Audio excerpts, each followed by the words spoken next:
दोस्तों, अगर आपको पता चले कि प्रधानमंत्री जैसा ताकतवर व्यक्ति अगर किसी आदमी से डरे तो उस व्यक्ति के बारे में जानना बहुत जरूरी हो जाता है।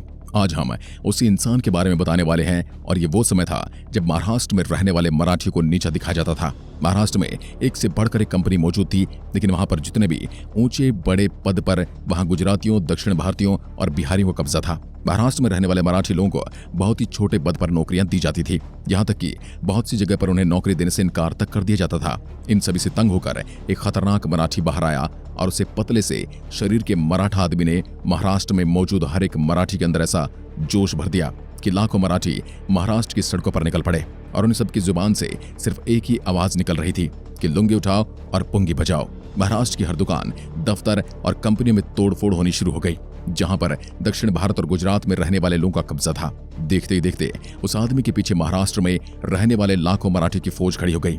यह दृश्य इतना खतरनाक था कि महाराष्ट्र के मुख्यमंत्री उस आदमी से खौफ खा गए। जबकि किसी भी राज्य के अंदर सबसे शक्तिशाली आदमी मुख्यमंत्री होता है, लेकिन महाराष्ट्र के अंदर एक ऐसा शख्स निकल आया था जिसके इशारे पर पूरा महाराष्ट्र कुछ भी करने को तैयार था, और वह शख्स था बाला साहब ठाकरे, जिसे महाराष्ट्र का शेर भी कहा जाता है। आपको जानकर हैरानी होगी कि महाराष्ट्र का बाला साहब ठाकरे ने महाराष्ट्र के ऊपर 50 सालों तक शासन किया और बिना मुख्यमंत्री बने, बिना चुनाव लड़े इनके अंदर कितनी ताकत थी और उनका रुतबा क्या था, इसका अंदाजा आप इसी बात से लगा सकते हैं। केंद्र सरकार में भी जो बड़े से बड़े नेता मौजूद थे वो भी बाला साहब ठाकरे के घर पर जाकर उनसे मिलकर आते थे और उनके रुतबे के आगे नतमस्तक हो जाते थे। बाला साहब ठाकरे का पूरा नाम बाल केशव ठाकरे था और उनका जन्म 23 जनवरी 1926 को पुणे में हुआ था। ये एक साधारण से परिवार से ताल्लुक रखते थे और उनके पिता का नाम केशव सीताराम ठाकरे था, जो कि बहुत ही साधारण आदमी थे। लेकिन कहते हैं ना कि पिता की परछाई बेटे पर पड़ ही जाती है। उनके पिताजी महाराष्ट्र में मराठी लोगों के अधिकार की बात हर वक्त किया करते थे। उनका एक ही सपना था कि महाराष्ट्र में मराठी लोगों को सम्मान मिले और उनको उनका अधिकार मिले। वैसे ही बाला साहब ठाकरे के साथ भी हुआ। बाला साहब ठाकरे ने बचपन से अपने पिताजी को मराठियों के अधिकार के लिए लड़ते हुए देखा था। बाद में बाला साहब ठाकरे भी इसी रास्ते पर निकल पड़े। बाला साहब ठाकरे को कार्टून कैरेक्टर बनाने का बड़ा शौक था और देखते ही देखते वो एक बहुत ही मशहूर कार्टूनिस्ट बन गए।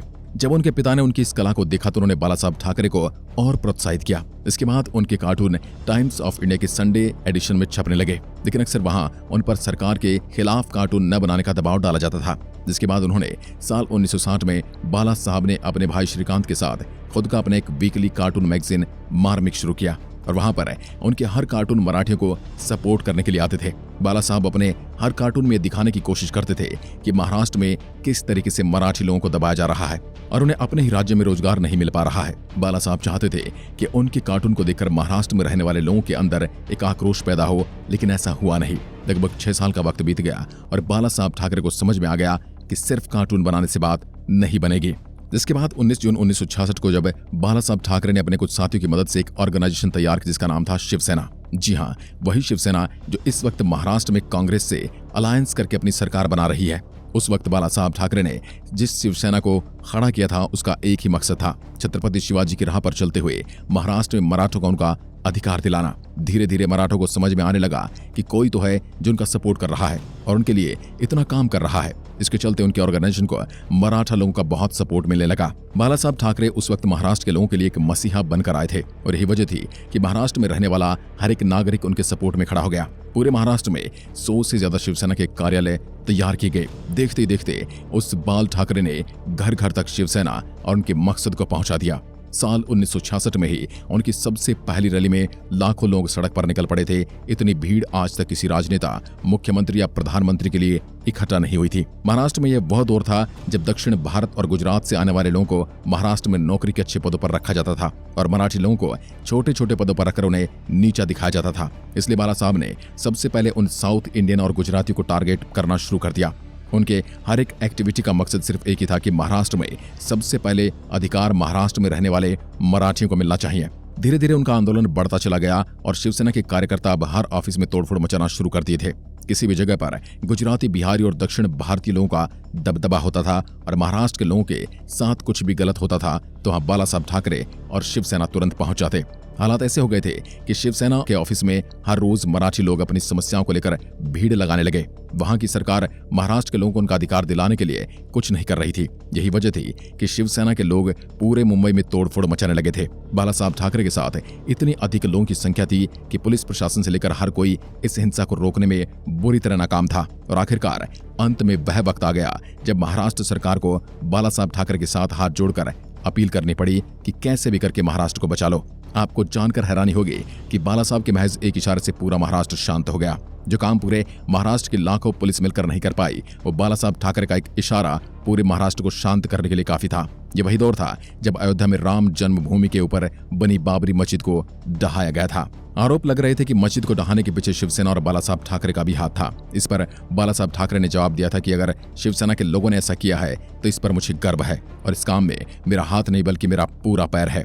इस बीच कई ऐसी घटनाएं हुई जब बाला साहब ठाकरे को गिरफ्तार किया गया, लेकिन उनकी गिरफ्तारी के बाद शिवसेना के लोग जो तांडव करते थे उसके तुरंत बाद बाला साहब ठाकरे को छोड़ना पड़ जाता था। बाद में 1990 में जब पाकिस्तानी आतंकवादियों ने धमकी दी कि अमरनाथ यात्रा पर जो भी शख्स जाएगा उसे जिंदा नहीं छोड़ा जाएगा, इस बात पर बाला साहब ठाकरे ने जवाब दिया था, हज के लिए भारत से जितनी भी फ्लाइट निकलती हैं उनमें से 99% हवाई जहाज मुंबई से टेक ऑफ करती हैं और देख लेते हैं किसमें कितना दम है कि यहाँ से एक भी आदमी हज के लिए निकल पाए। बाला साहब ठाकरे के इस बयान का नतीजा ये हुआ कि अगले ही दिन से अमरनाथ यात्रा शुरू कर दी गई। अंत में 17 नवंबर 2012 को वो महाराष्ट्र का शेर हमेशा के लिए अपनी आंखें बंद कर गया। आप हमेशा सुनते हो कि मुंबई नगरी वो है जो कभी नहीं सोती, जो कभी शांत नहीं होती, लेकिन जिस दिन महाराष्ट्र का यह शेर अपनी आंखें बंद किए थे तब मानो पूरी मुंबई ठहर गई। पूरा मुंबई किसी सैनिक की छावनी में तब्दील हो गया। पूरे मुंबई में कहीं भी पैर रखने की जगह मौजूद नहीं थी। ऐसा लग रहा था मानो पूरा महाराष्ट्र बाला साहब ठाकरे को अंतिम विदाई देने के लिए मुंबई पहुंचा है।